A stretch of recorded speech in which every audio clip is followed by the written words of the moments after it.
এখন প্রপার বাজে ঠিক 2:36। আমরা 5 মিনিট আগেই চলে এসেছি যেখানে রথ টানে ওখানে। এখন ওখানে দাঁড়িয়ে আছি, দেখতে পাচ্ছ পুরো ভিজে একদম একাকার অবস্থা। রেনকোট আর শীত পরে আছি বলে তো জামা পায়জামা পাঞ্জাবিটা বেঁচে আছে। আর দেখতে পাচ্ছ পুরো ভিজে গেছি। এই হচ্ছে চারিদিকের ভিউ, দেখো সেই বৃষ্টি পড়ছে।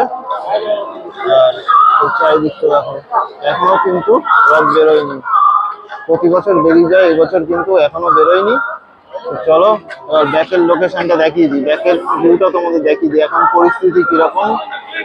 আপডেট এই হচ্ছে তোমাদের পরিস্থিতি, মানে লাইভ আপডেট। এখনো কিন্তু রথ বেরোয়নি। এখান দিয়ে রাস্তা করা হয়েছে অ্যাম্বুলেন্স যাওয়ার জন্য, দেখছো পুলিশের ছড়াছড়ি, স্বয়ংসেবকের ছড়াছড়ি। আর একদম তোমাদের ওইখানে দেখো দাঁড়িয়ে আছে। এখন বলছে তোমাদের 4টের সময় রথ বেরোবে। আর এই সব পরপর অ্যাম্বুলেন্স যেতেই আছে। দেখো এই হচ্ছে তোমাদের, দেখো